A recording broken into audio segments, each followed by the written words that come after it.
Throughout history, the rise and fall of nations have never been purely the result of human planning, military strategy, or political maneuvering. There is a greater hand that moves the pieces on the board of history, the hand of divine providence. Nations that acknowledge this truth find themselves recipients of blessings and victories that cannot be explained by mere human effort.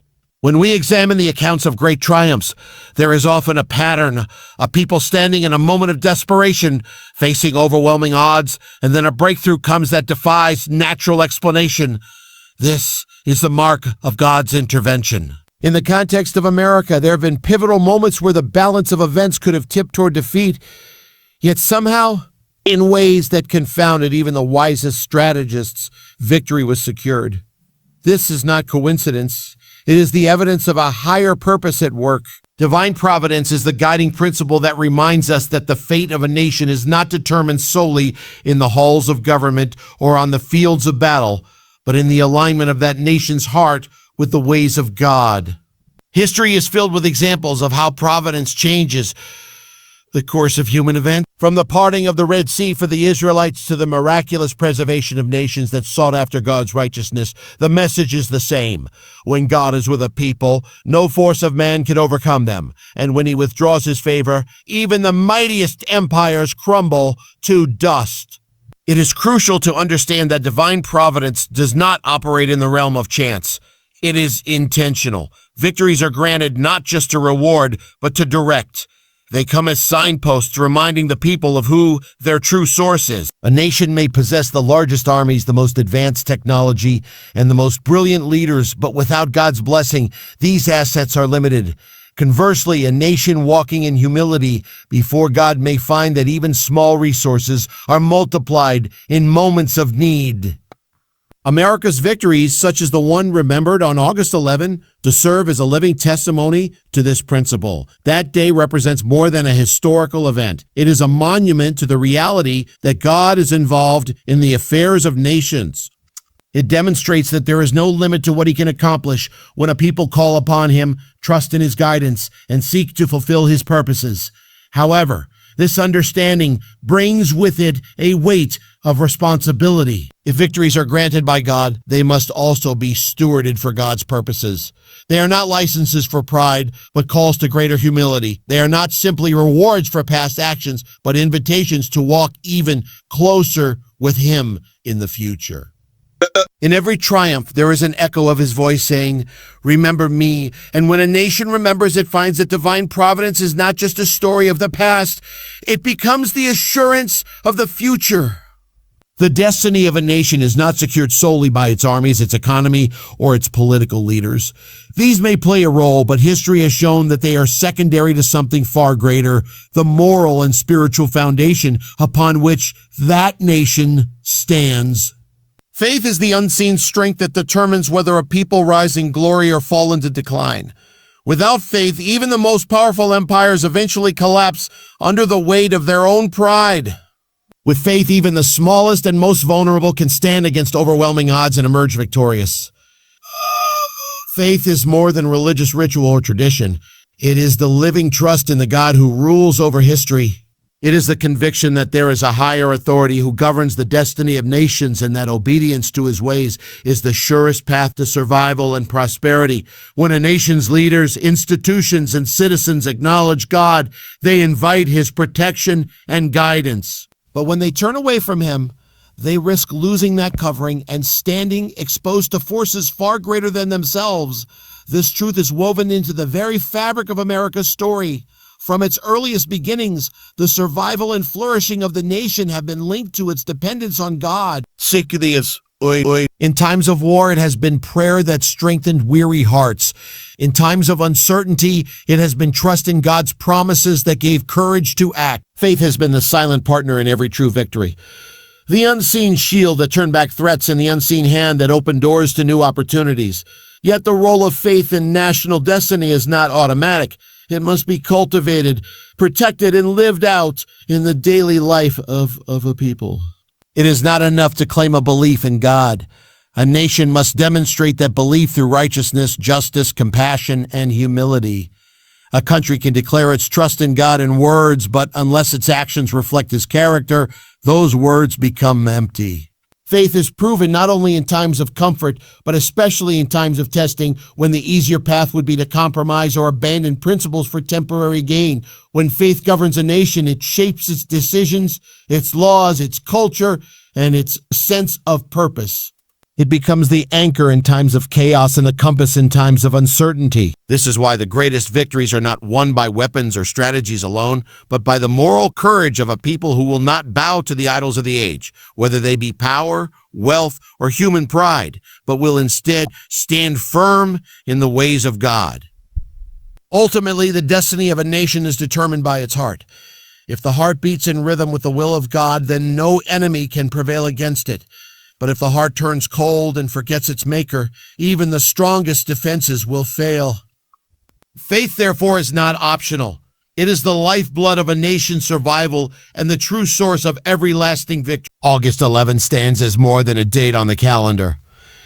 It is a living reminder of God's intervention in the course of history.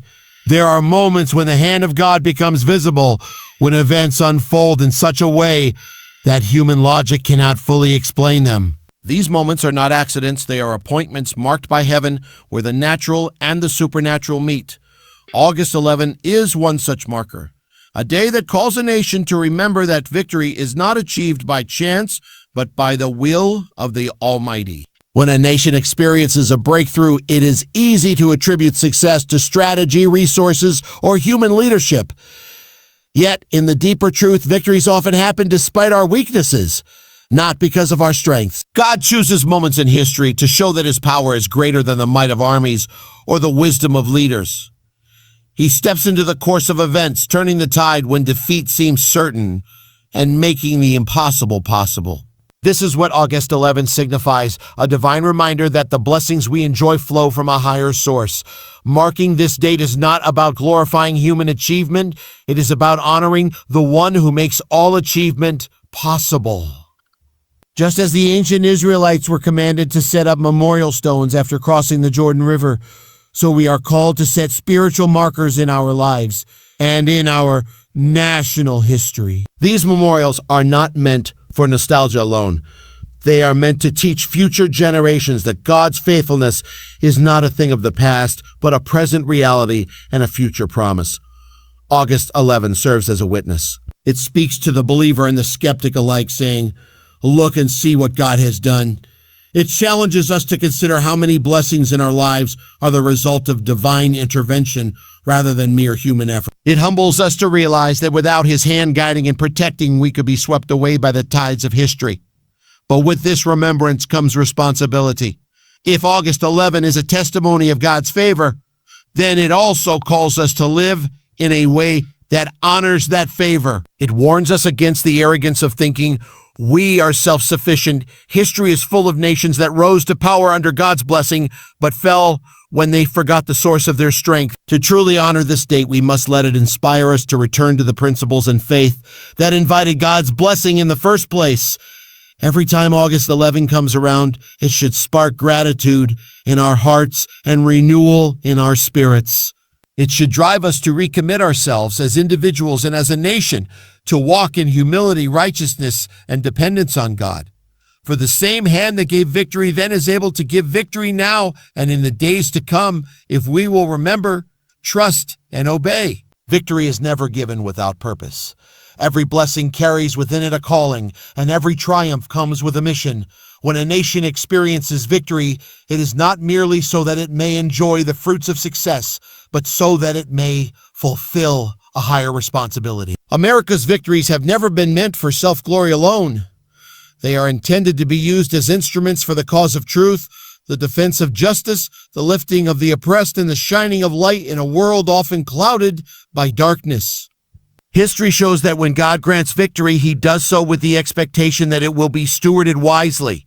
The blessing of victory is not a trophy to be placed on a shelf.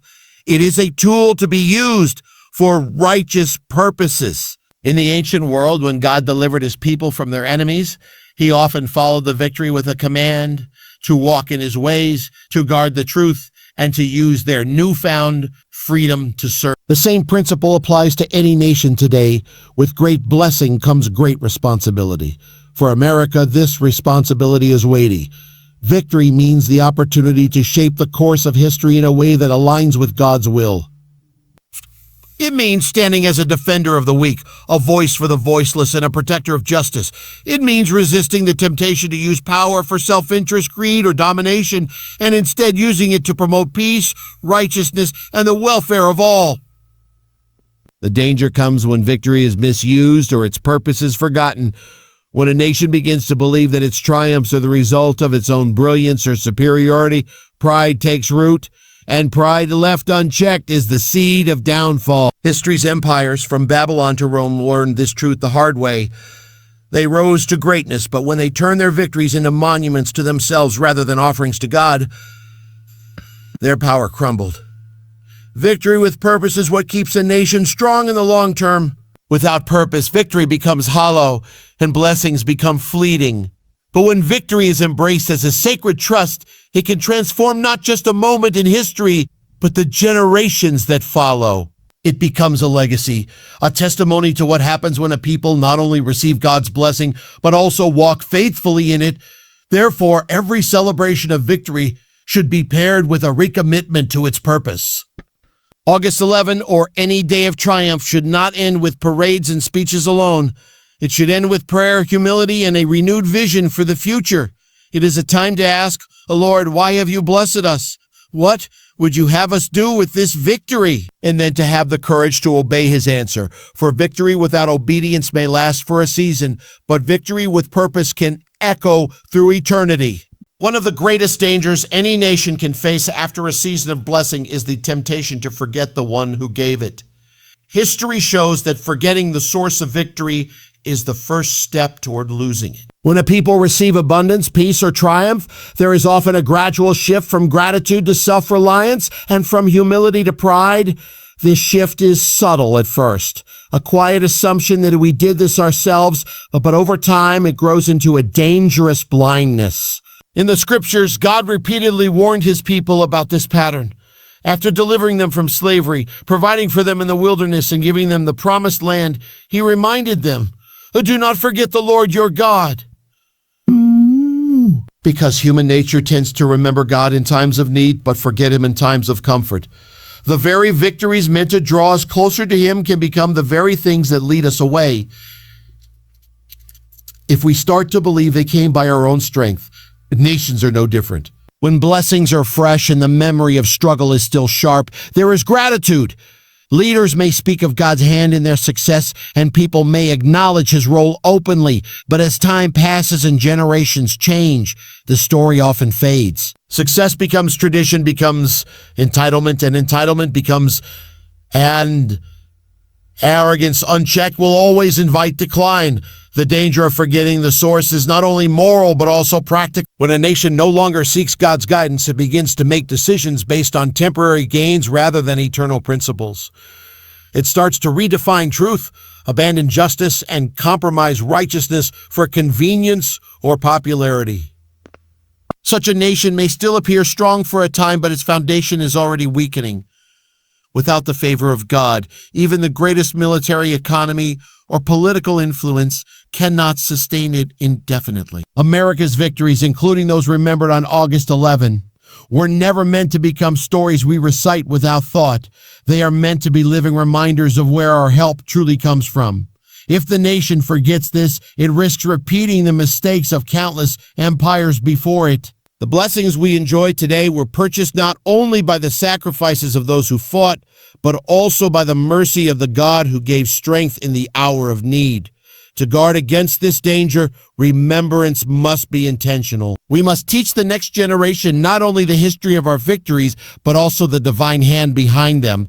We must tell the stories in our homes, in our schools, and in our communities. And most importantly, we must live in daily dependence on God, not just in words, but in actions. And forgetting the source of blessing leads to the loss of blessing. Remembering the source secures it. The choice is ours to walk in pride and risk the fall, or to walk in humility and keep the hand of God upon us for generations to come. The anniversary of a great victory should never be a day of celebration alone. It should also be a call to renewal. Victories are not merely moments to look back on with pride. They are opportunities to realign ourselves with the values, faith, and principles that made those victories possible in the first place. Without renewal, the fire of gratitude fades and the sense of responsibility weakens. Renewal is what keeps the blessing alive. In the history of nations, God often granted deliverance followed by a call to return to Him. After the Israelites were freed from Egypt, they were not left to wander aimlessly. They were called to covenant relationship, to walk in God's ways and to keep His commands. Victory was never the end of the story. It was the beginning of a higher calling. This principle applies to any people blessed with triumph. The greater the blessing, the greater the responsibility to live in a way that honors the giver. For America, days like August 11 should stir more than national pride. They should awaken a sense of spiritual urgency. Renewal means asking ourselves hard questions. Are we still the people we were when God gave us that victory? Have we remained faithful to the principles of justice, humility, and truth? Or have we allowed compromise, pride, and moral decay to erode the foundation that once made us strong? Renewal is not something that happens automatically with time. It must be intentional. It requires remembering where we came from, acknowledging where we have drifted, and choosing to return to the path of righteousness. It means leaders who will govern with integrity, communities that will value truth over convenience, and individuals who will live with a sense of responsibility toward God and others. Such renewal is not merely a personal matter. It is national in scope. A people cannot expect to enjoy the continued favor of God if they abandon the very values that invited His blessing. A renewed nation is one that humbly admits its dependence on God and seeks His guidance in every sphere, from government to education, from business to family life. When August 11 arrives each year, it should be more than a commemoration. It should be a recommitment. Let it be the day we renew our pledge to live as a people worthy of the victories we have been given. Let it be the day we turn from complacency and once again take hold of the faith and moral strength that shaped our destiny. Renewal is the bridge between past blessings and future victories. Without it, the memory of triumph will fade into history, but with it, the blessings of the past can become the foundation for even greater blessings ahead. The God who gave victory before is the same God who can do it again. But He calls His people first to return, to remember, and to renew. Faith is not only the foundation of past victories, it is the shield that protects the future. A nation's greatest defense is not found in its weapons, its wealth, or its alliances, but in its trust in the God who governs all things. History proves that when a people walk in faith, they are fortified against forces far greater than themselves. That faith becomes a wall no enemy can breach, a covering no storm can tear away, and a light no darkness can extinguish. The challenges of tomorrow are often unseen, but they are inevitable. Every nation faces seasons of uncertainty, economic trials, social unrest, threats from within and from without. In such times, the question is not simply whether the nation is prepared militarily or economically, but whether it is spiritually anchored. Faith is that anchor. It holds steady when the tides of history shift and the winds of adversity howl. Without it, even the most secure fortress is vulnerable. With it, even the weakest vessel can weather the fiercest storm. Faith as a shield is not passive. It requires active trust. It is the daily decision to lean on God's wisdom rather than human pride, to follow His ways even when they are unpopular, and to stand firm in righteousness when compromise would be easier. This kind of faith is not shaken by fear because it knows the one who holds the future is greater than any threat that can arise. Nations that have endured the tests of time share this common thread. They held to a vision higher than themselves. They understood that their survival and prosperity did not depend solely on their own strength, but on their relationship with the Almighty. America's story has been shaped by such moments when, in the face of overwhelming odds, faith gave courage, hope, and resolve. The victory remembered on August 11 is one such example, showing that trust in God is not merely a matter of religion, but a strategy for survival and triumph. But this shield of faith must be maintained. If a people neglect it, if they allow cynicism, doubt, or moral compromise to corrode it, then the protection weakens. Faith must be passed from one generation to the next, taught in homes, spoken in communities, and demonstrated in public life. It must be more than a slogan. It must be a lived reality. As we look toward the future, the same God who blessed us with victory before promises to be with us still if we will remain under his cover. Faith is not a guarantee that challenges will disappear, but it is the assurance that we will not face them alone. With him, every battle can be met with confidence, every trial with perseverance, and every uncertainty with hope. The shield of faith is the nation's greatest defense and its surest path to victory. As long as it is held high, no force on earth can overcome the people who trust in the Lord. And that is the promise that must guide us into tomorrow.